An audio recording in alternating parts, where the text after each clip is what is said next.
ਸਨਮਾਨਯੋਗ ਗੁਰੂ ਨਿਵਾਜੀ ਸਾਧ ਸੰਗਤ ਜੀਓ,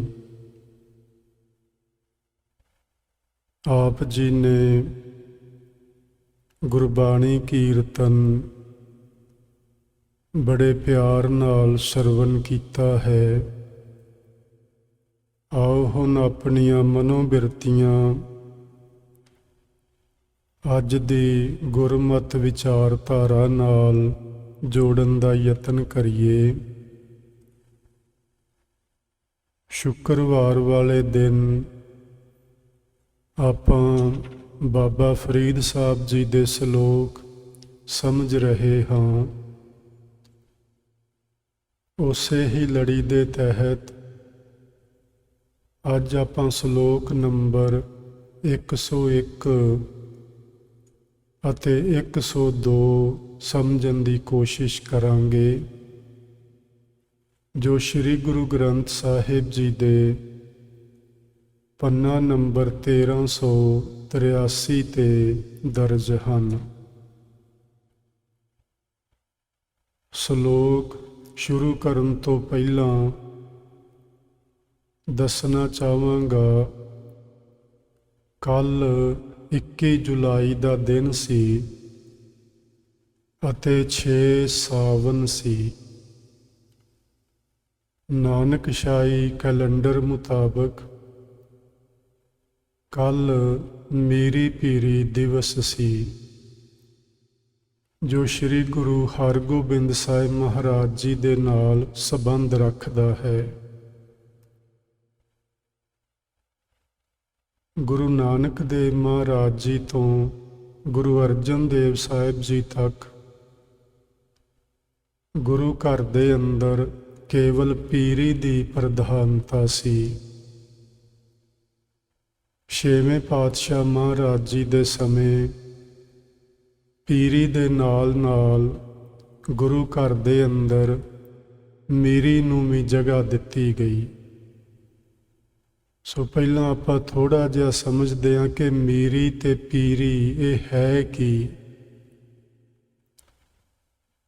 ਅਰਬੀ ਦਾ ਸ਼ਬਦ ਹੈ ਮੀਰ, ਜੋ ਅਮੀਰ ਸ਼ਬਦ ਦਾ ਸੰਖੇਪ ਰੂਪ ਹੈ।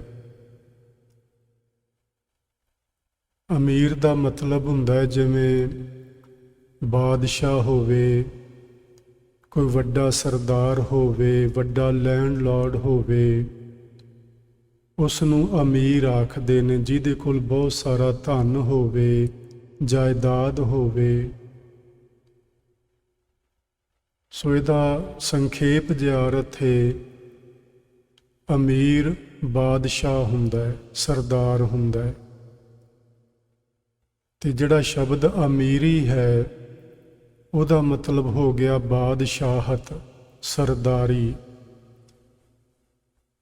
ਅੱਗੇ ਜਿਹੜਾ ਪੀਰੀ ਸ਼ਬਦ ਹੈ, ਇਹ ਪੀਰੀ ਸ਼ਬਦ ਫਾਰਸੀ ਦਾ ਹੈ, ਜੋ ਪੀਰ ਤੋਂ ਬਣਿਆ ਹੋਇਆ ਹੈ। ਪੀਰ ਦਾ ਮਤਲਬ ਹੁੰਦਾ ਹੈ ਇੱਕ ਧਾਰਮਿਕ ਧਰਮ ਦਾ ਆਗੂ। ਉਸ ਨੂੰ ਸਿੱਖੀ ਵਿੱਚ ਗੁਰੂ ਆਖਿਆ ਜਾਂਦਾ ਹੈ। ਤੇ ਪੀਰੀ ਦਾ ਮਤਲਬ ਹੋ ਗਿਆ ਜੋ ਗੁਰੂ ਦਾ ਕਰਤੱਵ ਹੈ, ਗੁਰਤਾ। ਜੋ ਧਾਰਮਿਕ ਆਗੂ ਦੀਆਂ ਜ਼ਿੰਮੇਵਾਰੀਆਂ ਹਨ, ਉਹਨਾਂ ਦਾ ਸੰਬੰਧ ਪੀਰੀ ਨਾਲ ਹੋ ਜਾਂਦਾ ਹੈ। ਸੋ ਇਹ ਸ਼ਬਦ ਮੀਰੀ ਤੇ ਪੀਰੀ ਹੈ, ਲੇਕਿਨ ਅਸੀਂ ਜਦੋਂ ਵੇਖਦੇ ਹਾਂ ਤੇ ਇਉਂ ਸਮਝ ਆਉਂਦੀ ਹੈ ਕਿ ਪੀਰੀ ਸ਼ਬਦ ਪਹਿਲਾਂ ਹੋਣਾ ਚਾਹੀਦਾ ਹੈ, ਮੀਰੀ ਸ਼ਬਦ ਬਾਅਦ ਵਿੱਚ ਹੋਣਾ ਚਾਹੀਦਾ ਹੈ। ਪਰ ਇਸ ਤਰ੍ਹਾਂ ਪ੍ਰਚਲਿਤ ਹੋ ਚੁੱਕਾ ਹੈ ਮੀਰੀ ਤੇ ਪੀਰੀ। ਇਹ ਜੋ ਮੈਂ ਆਖਿਆ ਸ਼ਬਦ ਪਹਿਲਾਂ ਹੋਣਾ ਚਾਹੀਦਾ, ਪੀਰੀ ਤੇ ਮੀਰੀ ਬਾਅਦ ਵਿੱਚ, ਇਹਦਾ ਮਤਲਬ ਸਿਰਫ ਇੰਨਾ ਹੀ ਹੈ ਕਿ ਗੁਰੂ ਘਰ ਦੇ ਅੰਦਰ ਪਹਿਲੋਂ ਪੀਰੀ ਦੀ ਪ੍ਰਧਾਨਤਾ ਸੀ ਤੇ ਬਾਅਦ ਵਿੱਚ ਨਾਲ ਮੀਰੀ ਨੂੰ ਜੋੜਿਆ ਗਿਆ।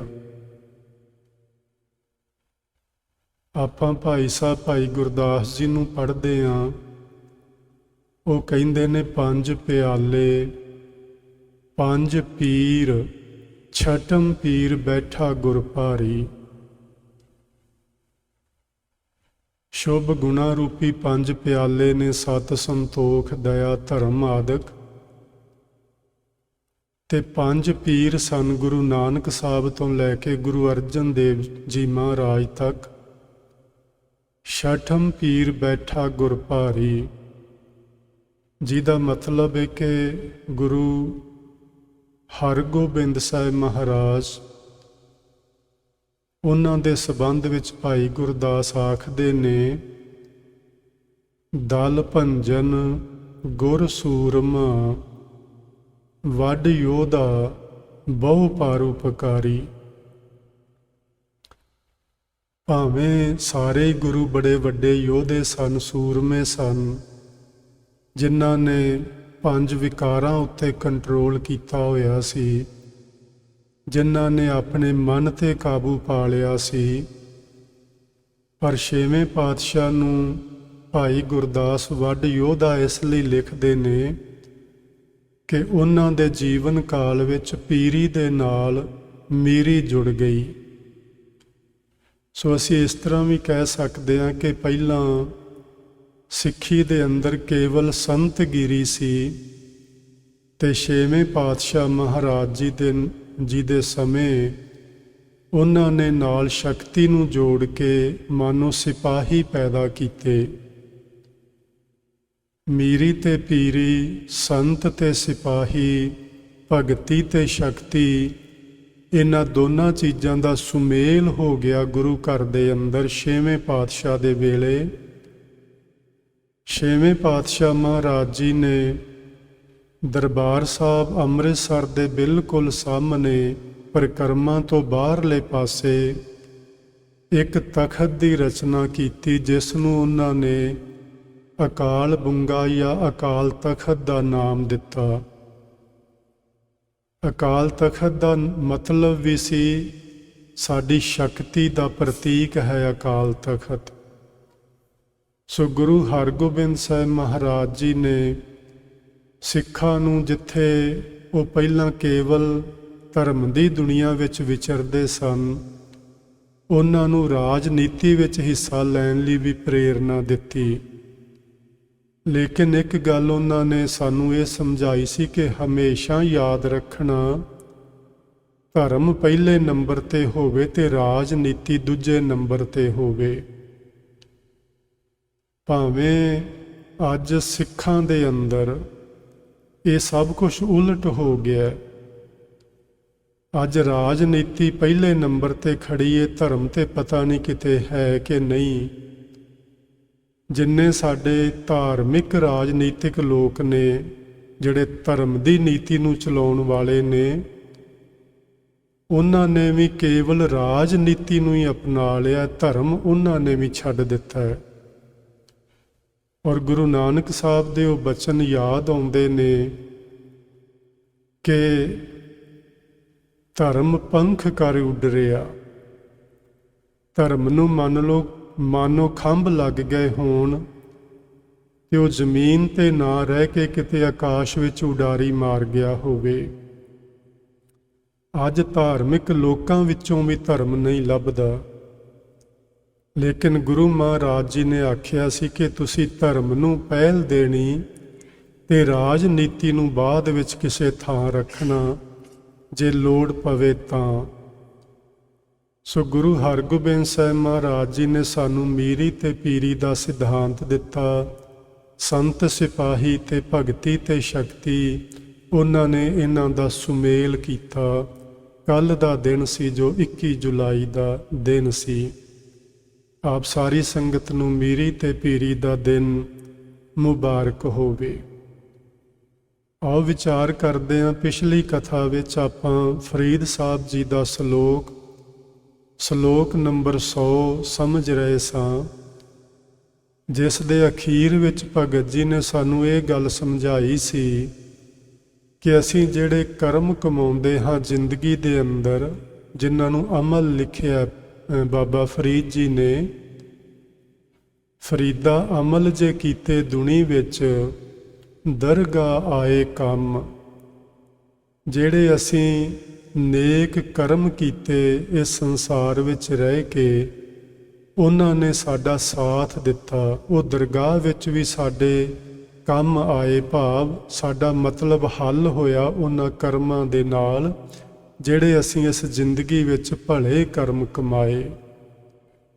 ਸੋ ਫਰੀਦ ਸਾਹਿਬ ਸਾਨੂੰ ਸਮਝਾ ਰਹੇ ਸਨ ਕਿ ਇਹ ਜੀਵਨ ਜਿਹੜਾ ਹੈ ਸਦਾ ਨਹੀਂ ਰਹਿਣਾ, ਇਹ ਕੁਝ ਸਮੇਂ ਲਈ ਸਾਨੂੰ ਨਰ ਦੇਹ ਹੀ ਪ੍ਰਾਪਤ ਹੋਈ ਏ ਤੇ ਅਖੀਰ ਅਸੀਂ ਇਸ ਨੂੰ ਛੱਡ ਕੇ ਜਾਣਾ ਹੈ। ਤੇ ਇਸ ਦੇ ਇਹ ਸਰੀਰ ਛੱਡਣ ਤੋਂ ਬਾਅਦ ਸਾਡਾ ਕੋਈ ਲੇਖਾ ਜੋਖਾ ਵੀ ਹੋਣਾ ਹੈ। ਅਸੀਂ ਐਵੇਂ ਨਹੀਂ ਆ ਗਏ ਕਿਤੋਂ ਸੰਸਾਰ ਵਿੱਚ ਤੇ ਜ਼ਿੰਦਗੀ ਬਿਤਾ ਕੇ ਕਿਤੇ ਚਲੇ ਜਾਵਾਂਗੇ, ਐਸਾ ਨਹੀਂ ਹੈ। ਸਾਡੇ ਇੱਕ ਇੱਕ ਸਵਾਸ ਦਾ ਲੇਖਾ ਵਾਹਿਗੁਰੂ ਜੀ ਦੇ ਦਰ ਤੇ ਹੁੰਦਾ ਹੈ ਤੇ ਹੋਣਾ ਹੈ। ਇਸ ਲਈ ਫਰੀਦ ਸਾਹਿਬ ਸਾਨੂੰ ਸਮਝਾਉਂਦੇ ਸਨ, ਭਾਈ ਕਰਮ ਚੰਗੇ ਕਰਿਆ ਕਰੋ, ਕਰਮ ਮਾੜੇ ਨਾ ਕਰੋ, ਚੰਗੇ ਕਰਮਾਂ ਨੇ ਤੁਹਾਡਾ ਸਾਥ ਦੇਣਾ ਹੈ। ਅੱਜ ਦਾ ਸ਼ਲੋਕ ਜੋ ਆਪਾਂ ਲਿਆ ਹੈ 101 ਨੰਬਰ, ਉਸ ਵਿੱਚ ਫਰੀਦ ਸਾਹਿਬ ਆਖਦੇ ਨੇ, ਫਰੀਦਾ ਹਉ ਬਲਿਹਾਰੀ ਤਿੰਨ ਪੰਖੀਆਂ, ਜੰਗਲ ਜਿਨ੍ਹਾਂ ਵਾਸ, ਕੱਕਰ ਚੁਗਨ ਥਲ ਵਸਨ, ਰੱਬ ਨਾ ਛੋਡਣ ਪਾਸ। ਇੱਥੇ ਉਹਨਾਂ ਪੰਛੀਆਂ ਦੀ ਗੱਲ ਕੀਤੀ ਜਿਨ੍ਹਾਂ ਦਾ ਵਾਸਾ ਜੰਗਲਾਂ ਦੇ ਵਿੱਚ ਹੁੰਦਾ ਹੈ ਤੇ ਉਹ ਜੰਗਲਾਂ ਵਿੱਚ ਰਹਿੰਦੇ ਹੋਏ, ਇਹ ਜਿਹੜਾ ਸ਼ਬਦ ਕੱਕਰ ਹੈ ਨਾ, ਇਹਨੂੰ ਬਿੰਦੀ ਲਾ ਕੇ ਵੈਸੇ ਉਚਾਰਨਾ ਚਾਹੀਦਾ ਜਾਂ ਟਿੱਪੀ ਲਗਾ ਕੇ। ਕੰਕਰ ਸ਼ਬਦ ਹੈ, ਜਿਹੜੇ ਛੋਟੇ ਛੋਟੇ ਰੋਡ ਹੁੰਦੇ ਨੇ, ਕੰਕਰ ਪੱਥਰ ਛੋਟੇ ਛੋਟੇ। ਤੁਹਾਨੂੰ ਪਤਾ ਹੋਏਗਾ ਕਿ ਬਹੁਤ ਸਾਰੇ ਪੰਛੀ ਹੁੰਦੇ ਨੇ ਜਿਹੜੇ ਛੋਟੇ ਛੋਟੇ ਕੰਕਰ ਵੀ ਚੁਗ ਲੈਂਦੇ ਨੇ, ਖਾ ਲੈਂਦੇ ਨੇ। ਫਰੀਦ ਸਾਹਿਬ ਉਹਨਾਂ ਪੰਛੀਆਂ ਵੱਲ ਇਸ਼ਾਰਾ ਕਰਦੇ ਨੇ ਜਿਹੜੇ ਇਹੋ ਜਿਹੀਆਂ ਬੜੀਆਂ ਛੋਟੀਆਂ ਛੋਟੀਆਂ ਵਸਤੂਆਂ, ਚੀਜ਼ਾਂ, ਫਲ, ਪੱਤੇ ਆਦਿ ਖਾ ਕੇ, ਘਾਹ ਖਾ ਕੇ ਆਪਣਾ ਗੁਜ਼ਾਰਾ ਕਰ ਲੈਂਦੇ ਨੇ, ਪਰ ਉਹ ਰੱਬ ਦਾ ਸਹਾਰਾ ਨਹੀਂ ਛੱਡਦੇ। ਰੱਬ ਨਾ ਛੋਡਣ ਪਾਸ ਤੋਂ ਮਤਲਬ ਇਹ ਰੱਬ ਦਾ ਪਾਸਾ ਨਹੀਂ ਛੱਡਦੇ, ਭਾਵ ਉਹਨਾਂ ਦੀ ਤਵੱਕੋ, ਉਹਨਾਂ ਦਾ ਵਿਸ਼ਵਾਸ ਪਰਮੇਸ਼ਵਰ ਤੇ ਬਣਿਆ ਰਹਿੰਦਾ ਹੈ ਕਿ ਜੋ ਸਾਨੂੰ ਮਾਲਕ ਦੇਵੇਗਾ ਅਸੀਂ ਉਹ ਖਾਵਾਂਗੇ, ਉਹ ਪੀਵਾਂਗੇ। ਮਨੁੱਖ ਇੱਕ ਇਹੋ ਜਿਹਾ ਜੀਵ ਹੈ ਜਿਹਦਾ ਵਿਸ਼ਵਾਸ ਪਰਮਾਤਮਾ ਤੇ ਨਹੀਂ, ਇਹਦਾ ਵਿਸ਼ਵਾਸ ਆਪਣੇ ਆਪੇ ਤੇ ਜ਼ਿਆਦਾ ਹੁੰਦਾ ਹੈ, ਪਰਮਾਤਮਾ ਤੇ ਬਹੁਤ ਘੱਟ ਹੁੰਦਾ ਹੈ। ਇਹਦੇ ਮਨ ਵਿੱਚ ਹਮੇਸ਼ਾ ਇਹੋ ਹੀ ਰਹਿੰਦਾ ਹੈ ਕਿ ਮੈਂ ਕਰਦਾ ਹਾਂ ਤੇ ਮੈਂ ਪੈਸਾ ਕਮਾਉਂਦਾ ਹਾਂ ਤੇ ਮੈਂ ਆਪਣਾ ਘਰ ਬਣਾਇਆ, ਮੈਂ ਰੋਜ਼ੀ ਰੋਟੀ ਦਾ ਇੰਤਜ਼ਾਮ ਕੀਤਾ। ਇਹ ਮਨੁੱਖ ਦੀ ਇੱਕ ਫਿਤਰਤ ਹੈ, ਇੱਕ ਸੋਚ ਹੈ ਮਨੁੱਖ ਦੀ, ਭਾਵੇਂ ਸੋਚ ਮਾੜੀ ਨਹੀਂ, ਲੇਕਿਨ ਗੁਰਬਾਣੀ ਦਾ ਮੰਨਣਾ ਹੈ ਕਿ ਮਨੁੱਖ ਦੇ ਹੱਥ ਵਿੱਚ ਕੁਝ ਵੀ ਨਹੀਂ। ਮਨੁੱਖ ਨਾ ਕੁਝ ਕਰ ਸਕਦਾ। ਇਹਦਾ ਕੀ ਹੈ ਕਿ ਕਿਆ ਕਹਾਂ ਬਿਸਾਸਾ ਇਸ ਭਾਂਡੇ ਕਾ, ਇਤਨਾ ਕੁ ਲਾਗੈ ਠਣਕਾ। ਕੀ ਵਿਸ਼ਵਾਸ ਕੀਤਾ ਜਾ ਸਕਦਾ ਇਸ ਮਨੁੱਖੀ ਸਰੀਰ ਉੱਤੇ ਕਿ ਇਹ ਲੰਮਾ ਚਿਰ ਚੱਲੇਗਾ ਤੇ ਇਹ ਬੜੀ ਕਮਾਈ ਕਰੇਗਾ ਤੇ ਬੜੀਆਂ ਮਿਹਨਤਾਂ ਕਰਕੇ ਤੇ ਆਪਣੇ ਘਰ ਨੂੰ ਭਰ ਲਵੇਗਾ। ਕੀ ਭਰੋਸਾ ਕੀਤਾ ਜਾ ਸਕਦਾ ਹੈ ਕਿ ਇਹਨੇ ਅਗਲਾ ਕਦਮ ਪੁੱਟਣਾ ਹੈ ਕਿ ਨਹੀਂ ਪੁੱਟਣਾ। ਸੋ ਫਰੀਦ ਸਾਹਿਬ ਨੇ ਨਾ ਇੱਕ ਅਲੰਕਾਰ ਲਿਆ ਹੈ ਪੰਛੀਆਂ ਦਾ। ਉਹ ਵੈਸੇ ਪੰਛੀਆਂ ਦੀ ਗੱਲ ਨਹੀਂ ਕਰ ਰਹੇ, ਗੱਲ ਮਨੁੱਖ ਦੀ ਕਰਦੇ ਨੇ। ਆਓ ਅਸੀਂ ਥੋੜ੍ਹਾ ਜਿਹਾ ਸਮਝਦੇ ਹਾਂ ਗੁਰੂ ਨਾਨਕ ਸਾਹਿਬ ਦੇ ਬਚਨਾਂ ਰਾਹੀਂ ਕਿ ਉਹ ਵੀ ਦੋ ਪੰਛੀਆਂ ਦਾ, ਦੋ ਜਾਨਵਰਾਂ ਦਾ ਅਲੰਕਾਰ ਲੈ ਕੇ ਸਾਨੂੰ ਕੁਝ ਸਮਝਾਉਣਾ ਚਾਹੁੰਦੇ ਨੇ। ਗੁਰੂ ਨਾਨਕ ਸਾਹਿਬ ਆਖਦੇ ਨੇ, 100 ਮਣ ਹਸਤੀ ਘਿਓ ਗੁੜ ਖਾਵੈ, 500 ਦਾਣਾ ਖਾਏ, ਡੱਕੈ ਫੂਕੈ ਖੇ ਉਡਾਵੈ, ਸਾਹ ਗਇਐ ਪਛੁਤਾਏ। ਉਹਨਾਂ ਨੇ ਪਹਿਲੀ ਉਦਾਹਰਨ ਹਾਥੀ ਦੀ ਲਈ ਏ, ਜਿਹੜਾ ਬਹੁਤ ਸਾਰਾ ਭੋਜਨ ਛਕਣ ਵਾਲਾ ਏ। 100 ਮਣ ਘਿਓ ਗੁੜ ਖਾਏ, 500 ਦਾਣਾ ਖਾਏ, ਜਿਹਦਾ ਮਤਲਬ ਹੈ ਕਿ ਉਹ ਬਹੁਤ ਜ਼ਿਆਦਾ ਪਦਾਰਥ ਛਕਦਾ ਹੈ, ਕਿਉਂਕਿ ਉਹਦੀ ਦੇਹ ਬਹੁਤ ਵੱਡੀ ਏ। ਫਿਰ ਉਹ ਆਪਣੇ ਪੇਟ ਨੂੰ ਇਹਨਾਂ ਪਦਾਰਥਾਂ ਨਾਲ ਭਰ ਕੇ ਡੱਕੈ ਫੂਕੈ ਖੇ ਉਡਾਵੈ, ਭਾਵ ਉਹ ਸ਼ੂਕਦਾ ਹੈ, ਡਕਾਰ ਮਾਰਦਾ ਹੈ, ਉਹ ਆਪਣੀ ਸੁੰਡ ਨਾਲ ਮਿੱਟੀ ਪੁੱਟ ਕੇ ਉਡਾਉਂਦਾ ਹੈ, ਆਪਣੇ ਉੱਤੇ ਸੁੱਟਦਾ ਹੈ। ਤੁਸੀਂ ਸਮਝ ਸਕਦੇ ਹੋ ਕਿ ਗੁਰੂ ਜੀ ਦਾ ਮਤਲਬ ਕੋਈ ਹਾਥੀ ਨੂੰ ਸਿੱਖਿਆ ਦੇਣਾ ਨਹੀਂ, ਸਗੋਂ ਸਾਨੂੰ ਕੁਝ ਸਮਝਾਉਣਾ ਹੈ। ਕਿ ਇੱਕ ਪਾਸੇ ਫਰੀਦ ਜੀ ਆਖਦੇ ਨੇ ਕਿ ਉਹ ਛੋਟੇ ਛੋਟੇ ਪੰਛੀ ਜਿਹੜੇ ਜੰਗਲ ਵਿੱਚ ਵੱਸਦੇ ਨੇ, ਕੰਕਰ ਪੱਥਰ ਚੁਗ ਕੇ ਆਪਣਾ ਜੀਵਨ ਬਸਰ ਕਰਦੇ ਨੇ, ਪਰ ਰੱਬ ਦੇ ਸਹਾਰੇ ਜਿਉਂਦੇ ਨੇ। ਦੂਜੇ ਪਾਸੇ ਜਾਨਵਰ ਜਿਹਨੂੰ ਹਾਥੀ ਆਖਦੇ ਆ, ਇਹ ਬਹੁਤ ਸਾਰੇ ਭੋਜਨ ਛਕਦਾ ਹੈ, ਇਹਦਾ ਖਾਜ਼ਾ ਬਹੁਤ ਜ਼ਿਆਦਾ ਹੁੰਦਾ ਹੈ। ਫਿਰ ਖਾ ਪੀ ਕੇ ਇਹ ਅਹੰਕਾਰ ਕਰਦਾ ਹੈ, ਮਿੱਟੀ ਪੁੱਟ ਕੇ ਧੂੜ ਉਡਾਉਂਦਾ ਹੈ। ਸਾਹ ਗਏ ਪਛਤਾਏ, ਜਦੋਂ ਸਾਹ ਨਿਕਲ ਜਾਂਦਾ ਉਹ ਏਡੇ ਵੱਡੇ ਸਰੀਰ ਦੇ ਵਿੱਚੋਂ, ਤੇ ਉਹ ਏਡਾ ਵੱਡਾ ਸਰੀਰ ਵੀ ਮਿੱਟੀ ਦੀ ਢੇਰੀ ਹੋ ਜਾਂਦਾ ਹੈ। ਅੱਗੇ ਗੁਰੂ ਨਾਨਕ ਸਾਹਿਬ ਨੇ ਇੱਕ ਛੋਟੇ ਜਿਹੇ ਪੰਛੀ ਦੀ ਉਦਾਹਰਨ ਲਈ ਹੈ। ਅੱਧ ਗੁੱਲਾ ਚਿੜੀ ਕਾ ਚੁਗਣ, ਗੈਨ ਚੜੀ ਬਿਲ ਲਾਏ।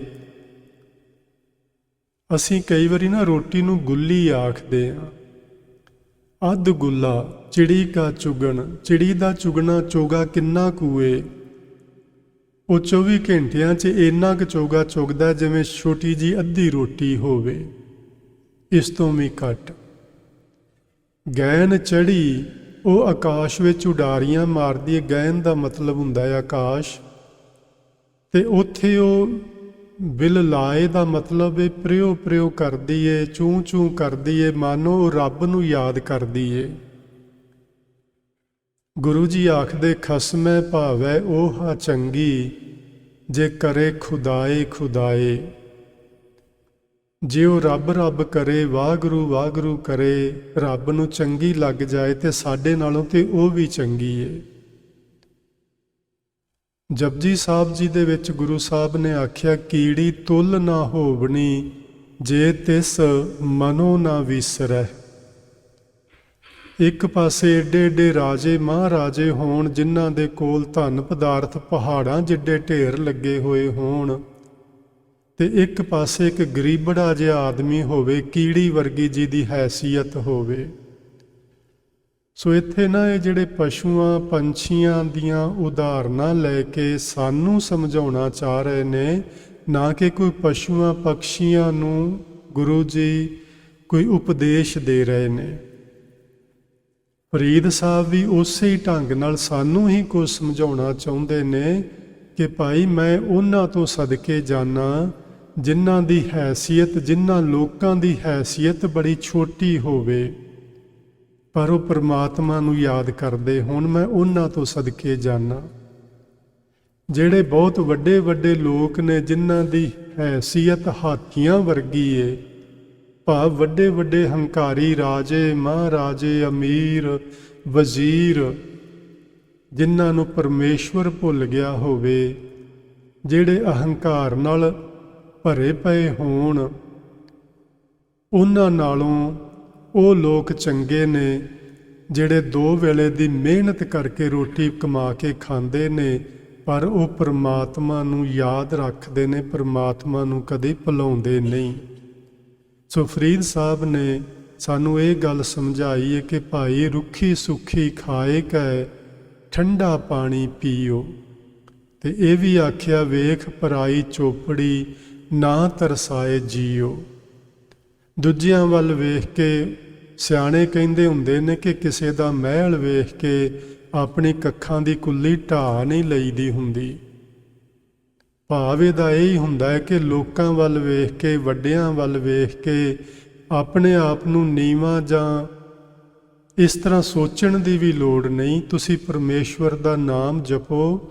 ਗੁਰੂ ਨਾਨਕ ਸਾਹਿਬ ਦੀ ਤੇ ਪਰਮਾਤਮਾ ਦੀ ਨਿਗਾਹ ਵਿੱਚ ਤੁਸੀਂ ਗਰੀਬੜੇ ਲੋਕ ਉਹਨਾਂ ਵੱਡਿਆਂ ਨਾਲੋਂ ਕਈ ਗੁਣਾ ਚੰਗੇ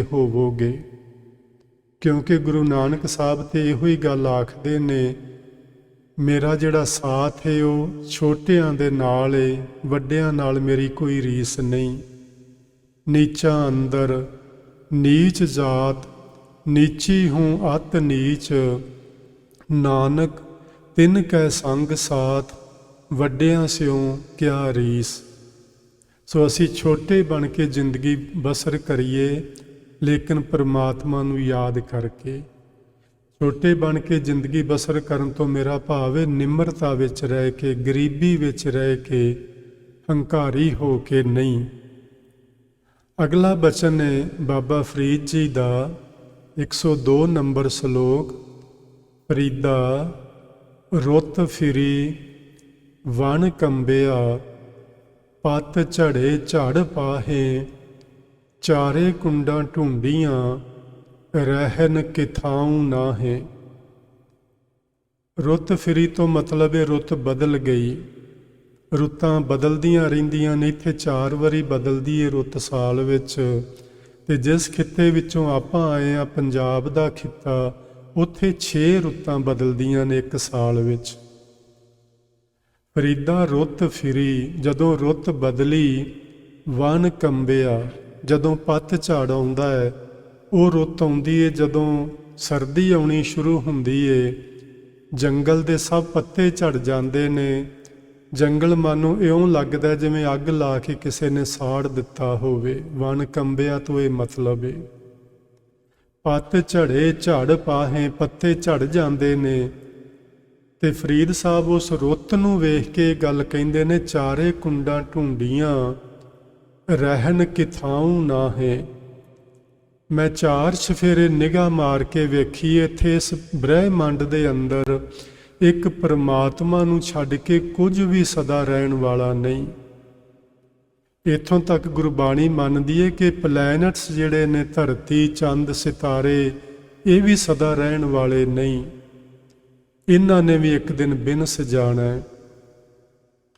ਸੱਚਮੁੱਚ ਹੀ ਜੇ ਕੁਝ ਵੀ ਇੱਥੇ ਕਦੀ ਰਹਿਣ ਵਾਲਾ ਨਹੀਂ, ਤੇ ਸਾਨੂੰ ਆਪਣੇ ਵੱਲ ਝਾਤੀ ਮਾਰਨੀ ਚਾਹੀਦੀ ਹੈ। ਸਾਡੀ ਵੀ ਰੁੱਤ ਫਿਰਦੀ ਹੈ ਤੇ ਵਣ ਕੰਬ ਉੱਠਦਾ ਹੈ। ਇੱਕ ਵਕਤ ਹੁੰਦਾ ਹੈ ਅਸੀਂ ਬਚਪਨੇ ਵਿੱਚ ਹੁੰਦੇ ਹਾਂ, ਇੱਕ ਵਕਤ ਆਉਂਦਾ ਅਸੀਂ ਜਵਾਨੀ ਵਿੱਚ ਚਲੇ ਜਾਂਦੇ ਹਾਂ, ਤੇ ਜਵਾਨੀ ਤੋਂ ਬਾਅਦ ਫਿਰ ਬੁਢੇਪਾ ਆਉਣਾ ਸ਼ੁਰੂ ਹੁੰਦਾ ਹੈ। ਬਸੰਤ ਰੁੱਤ ਆਉਂਦੀ ਏ, ਨਵੇਂ ਨਵੇਂ ਫੁੱਲ ਖਿੜਦੇ ਨੇ, ਨਵੀਆਂ ਨਵੀਆਂ ਪੱਤੀਆਂ ਨਿਕਲਦੀਆਂ ਨੇ, ਸੋਹਣੀਆਂ ਸੋਹਣੀਆਂ ਕੋਮਲਾਂ ਨਿਕਲਦੀਆਂ ਨੇ, ਜਿਨ੍ਹਾਂ ਨੂੰ ਵੇਖ ਕੇ ਵੇਖਣ ਨੂੰ ਜੀ ਕਰਦਾ ਹੈ, ਉਹਨਾਂ ਵਿੱਚ ਮਨ ਲੱਗਦਾ ਹੈ ਸਾਡਾ। ਇਸੇ ਤਰ੍ਹਾਂ ਛੋਟਾ ਜਿਹਾ ਬੱਚਾ ਵੇਖੋ ਕਿੰਨਾ ਪਿਆਰਾ ਲੱਗਦਾ ਹੈ। ਕਿਸੇ ਜਵਾਨ ਗੱਭਰੂ ਨੂੰ ਵੇਖੋ, ਜੀ ਕਰਦਾ ਉਹਦੇ ਵੱਲ ਵੇਖਦੇ ਰਹੀਏ। ਪਰ ਜਦੋਂ ਸਾਡੀ ਜਿਹੀ ਉਮਰ ਵਿੱਚ ਉਹ ਬੁਢੇਪੇ ਵਿੱਚ ਆ ਜਾਂਦਾ ਹੈ, ਨਾ ਚੱਜ ਨਾਲ ਬੋਲਿਆ ਜਾਂਦਾ ਹੈ, ਨਾ ਚੱਜ ਨਾਲ ਵੇਖਿਆ ਜਾਂਦਾ ਹੈ, ਨਾ ਉੱਠਿਆ ਜਾਂਦਾ ਹੈ, ਨਾ ਬੈਠਾ ਜਾਂਦਾ ਹੈ। ਰੁੱਤ ਫਿਰੀ ਵਣ ਕੰਬਿਆ। ਇਹ ਸਰੀਰ ਉੱਤੇ ਵੀ ਜਦੋਂ ਰੁੱਤ ਫਿਰ ਜਾਂਦੀ ਹੈ, ਜਵਾਨੀ ਦੀ ਰੁੱਤ ਬਦਲ ਜਾਂਦੀ ਹੈ, ਤੇ ਸਰੀਰ ਫਿਰ ਮਾਨੋ ਕੰਬਣਾ ਸ਼ੁਰੂ ਹੋ ਜਾਂਦਾ ਹੈ। ਹੱਥ ਕੰਬਦੇ ਨੇ, ਪੈਰ ਕੰਬਦੇ ਨੇ, ਸਿਰ ਕੰਬਦਾ ਹੈ।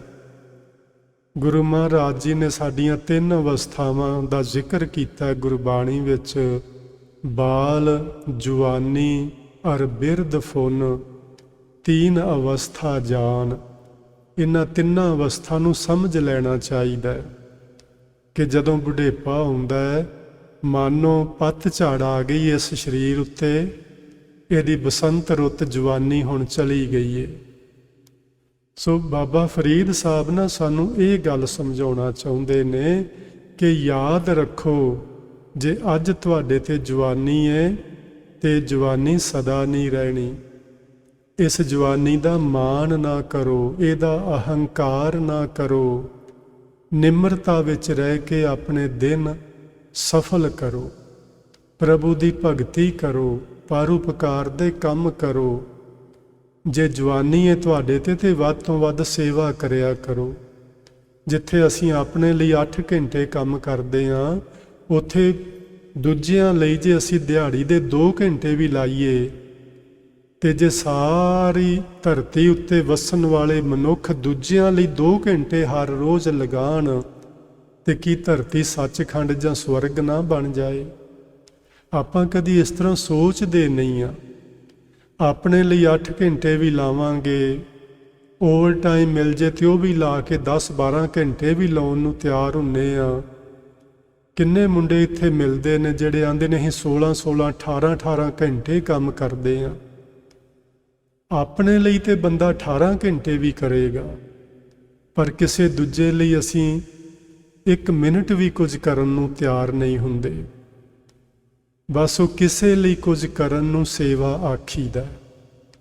ਤੇ ਗੁਰਮਤਿ ਦਾ ਇਹ ਮੰਨਣਾ ਹੈ, ਜੇ ਸੱਚਮੁੱਚ ਤੁਸੀਂ ਆਪਣਾ ਜੀਵਨ ਸਫਲ ਬਣਾਉਣਾ ਚਾਹੁੰਦੇ ਹੋ ਤੇ ਤੁਹਾਨੂੰ 2 ਕੰਮ ਕਰਨੇ ਪੈਣੇ ਨੇ, ਇੱਕ ਸਿਮਰਨ ਤੇ ਦੂਸਰੀ ਸੇਵਾ। ਆ ਪੰਛੀਆਂ ਦਾ ਜ਼ਿਕਰ ਬਾਬਾ ਫਰੀਦ ਜੀ ਨੇ ਕੀਤਾ ਹੈ ਕਿ ਉਹ ਜੰਗਲਾਂ ਵਿੱਚ ਵੱਸਦੇ ਨੇ, ਉਡਾਰੀਆਂ ਮਾਰਦੇ ਨੇ। ਪੰਛੀ ਕਿਵੇਂ ਉਡਾਰੀ ਮਾਰਦਾ ਹੈ? ਕਿਉਂਕਿ ਉਹਦੇ ਕੋਲ 2 ਪੰਖ ਨੇ। ਜੇ ਉਹਦੇ ਕੋਲ ਪੰਖ ਨਾ ਹੋਣ ਤੇ ਉਹ ਵੀ ਸਾਡੇ ਵਰਗਾ ਹੀ ਹੋ ਜਾਏ, ਉਡਾਰੀ ਨਾ ਮਾਰ ਸਕੇ। ਅਸੀਂ ਵੀ ਆਕਾਸ਼ ਵਿੱਚ ਉਡਾਰੀ ਮਾਰਨੀ ਹੈ ਤੇ ਸਾਡੇ ਕੋਲ 2 ਪੰਖ ਨੇ, ਇੱਕ ਸੇਵਾ ਦਾ ਤੇ ਇੱਕ ਸਿਮਰਨ ਦਾ। ਇਹ 2 ਪੰਖ ਸਾਡੇ ਕੋਲ ਹੋਣੇ ਚਾਹੀਦੇ ਨੇ, ਤਾਂ ਹੀ ਅਸੀਂ ਪਰਮੇਸ਼ਵਰ ਦੇ ਘਰ ਨੂੰ ਆਪਣੀ ਸੁਰਤ ਦੀ ਉਡਾਰੀ ਮਾਰ ਕੇ ਸੱਚਖੰਡ ਵਿੱਚ ਪਹੁੰਚ ਸਕਦੇ ਹਾਂ। ਜੇਕਰ ਸਾਡੇ ਕੋਲ ਇਹ 2 ਪੰਖ ਨਾ ਹੋਏ, ਸਿਮਰਨ ਤੇ ਸੇਵਾ ਵਾਲੇ, ਤੇ ਮਾਨੋ ਸਾਡੇ ਟੁੱਟੇ ਹੋਏ ਪਰਾਂ ਦੇ ਨਾਲ ਅਸੀਂ ਆਪਣੀ ਸੁਰਤ ਦੀ ਉਡਾਰੀ ਤੇ ਚੜ੍ਹ ਕੇ ਰੱਬ ਦੇ ਘਰ ਨਹੀਂ ਜਾ ਪਾਵਾਂਗੇ। ਸੋ ਰੱਬ ਦੇ ਘਰ ਪਹੁੰਚਣ ਲਈ ਸਾਨੂੰ ਇਹ 2 ਪੰਖ ਚਾਹੀਦੇ ਨੇ, ਸੇਵਾ ਤੇ ਸਿਮਰਨ। ਜਿੱਥੇ ਅਸੀਂ ਆਪਣੇ ਲਈ ਬਹੁਤ ਕੁਝ ਕਰਦੇ ਹਾਂ, ਉੱਥੇ ਆਪਣੇ ਸਵਾਰਥ ਨੂੰ ਛੱਡ ਕੇ ਦੂਜਿਆਂ ਲਈ ਕੁਝ ਕਰਨਾ, ਭਾਵੇਂ 5 ਮਿੰਟ ਹੀ ਕਰੋ, 10 ਮਿੰਟ ਹੀ ਕਰੋ। ਤੁਹਾਡੇ ਕੋਲ ਜਿਹੜਾ ਵੀ ਗੁਣ ਹੈ ਉਹ ਦੂਜਿਆਂ ਵਿੱਚ ਵੰਡੋ। ਤੁਹਾਡੇ ਕੋਲ ਪੜ੍ਹਾਈ ਹੈ, ਤੁਹਾਡੇ ਕੋਲ ਤੁਸੀਂ ਕੋਈ ਦਵਾਈਆਂ ਜਾਣਦੇ ਹੋ, ਤੁਸੀਂ ਕੋਈ ਕੰਪਿਊਟਰ ਜਾਣਦੇ ਹੋ, ਤੁਹਾਡੇ ਕੋਲ ਕੋਈ ਸਾਇੰਸ ਦੀ ਡਿਗਰੀ ਹੈ, ਦੂਜਿਆਂ ਨੂੰ ਕੁਝ ਸਮਝਾਓ। ਦੂਜਿਆਂ ਦੇ ਭਲੇ ਲਈ ਕੁਝ ਕੰਮ ਕਰੋ। ਕਿਸੇ ਹਸਪਤਾਲ ਵਿੱਚ ਚਲੇ ਜਾਓ, ਮਰੀਜ਼ਾਂ ਦੀ ਸੇਵਾ ਕਰ ਲਓ। ਲਾਇਬ੍ਰੇਰੀ 'ਚ ਜਾ ਕੇ ਕੋਈ ਉਹਨਾਂ ਨਾਲ ਹੈਲਪ ਕਰਾ ਦਿਓ। ਕੁਝ ਕਰੋ। ਗੁਰਦੁਆਰੇ ਆ ਕੇ ਸਫਾਈ ਕਰੋ, ਇੱਥੇ ਭਾਂਡੇ ਸਾਫ਼ ਕਰੋ, ਵੈਕਿਊਮ ਕਰੋ। ਕੁਝ ਕਰੋ ਜੋ ਦੂਜੇ ਵਾਸਤੇ ਕੀਤਾ ਜਾਣਾ ਹੋਵੇ। ਸੋ ਜਦੋਂ ਆਪਾਂ ਕੁਝ ਦੂਜਿਆਂ ਲਈ ਕਰਾਂਗੇ ਤੇ ਸਾਡੀ ਇਹ ਜਵਾਨੀ ਸਫਲ ਹੋ ਜਾਏਗੀ। ਇਹ ਗੱਲ ਚੇਤੇ ਰੱਖਿਆ, ਜੇ ਜਵਾਨੀ ਟਲ ਗਈ ਤੇ ਬੁਢੇਪੇ ਵਿੱਚ ਨਾ ਆਪਣੇ ਲਈ ਕੁਝ ਹੋਣਾ ਹੈ ਤੇ ਨਾ ਦੂਜਿਆਂ ਲਈ ਕੁਝ ਕੀਤਾ ਜਾਣਾ ਹੈ। ਇਹ ਜਵਾਨੀ ਨੂੰ ਸੰਭਾਲੋ, ਇਹਨੂੰ ਵਿਕਾਰਾਂ ਵਿੱਚ ਪਾ ਕੇ ਖਰਾਬ ਨਾ ਕਰੋ। ਇਸ ਜਵਾਨੀ ਦੇ ਸਮੇਂ ਨੂੰ ਵਿਕਾਰਾਂ ਵਿੱਚ ਪਾ ਕੇ ਗਵਾਓ ਨਾ, ਇਸ ਨੂੰ ਸੰਭਾਲੋ। ਤੇ ਸੰਭਲਣਾ ਹੈ 2 ਚੀਜ਼ਾਂ, ਸੇਵਾ ਤੇ ਸਿਮਰਨ। ਸੇਵਾ ਤੇ ਸਿਮਰਨ, ਇਹਨੂੰ ਆਪਾਂ ਹਮੇਸ਼ਾ ਯਾਦ ਰੱਖੀਏ, ਫਿਰ ਸਾਡਾ ਜੀਵਨ ਸੁਚੱਜਾ ਜੀਵਨ ਬਣ ਜਾਏਗਾ। ਸੁਚੱਜਾ ਹੀ ਨਹੀਂ, ਸਾਡਾ ਜੀਵਨ ਸਫਲ ਜੀਵਨ ਹੋ ਜਾਏਗਾ। ਸੋ ਅੱਜ ਆਪਾਂ ਬਾਬਾ ਜੀ ਦੇ 2 ਸਲੋਕਾਂ ਰਾਹੀਂ ਕੁਝ ਗੁਰਮਤਿ ਦੀਆਂ ਵਿਚਾਰਾਂ ਨੂੰ ਸਮਝਣ ਦੀ ਕੋਸ਼ਿਸ਼ ਕੀਤੀ ਹੈ। ਆਉਣ ਵਾਲੇ ਸਮੇਂ 'ਚ ਇਸ ਤੋਂ ਅਗਲੇ ਸਲੋਕ ਸਮਝਾਂਗੇ। ਆਪ ਜੀ ਨੇ ਬੜੇ ਪਿਆਰ ਨਾਲ ਬੈਠ ਕੇ ਅੱਜ ਦੀ ਵਿਚਾਰ ਨੂੰ ਸੁਣਿਆ ਹੈ। ਤੁਹਾਡਾ ਬਹੁਤ ਬਹੁਤ ਧੰਨਵਾਦ। ਮੇਰੇ ਪਾਸੋਂ ਹੋਈਆਂ ਭੁੱਲਾਂ ਖਿਮਾ ਕਰਨਾ ਜੀ। ਪਿਆਰ ਨਾਲ ਆਖੋ, ਵਾਹਿਗੁਰੂ ਜੀ ਕਾ ਖਾਲਸਾ, ਵਾਹਿਗੁਰੂ ਜੀ ਕੀ ਫਤਿਹ।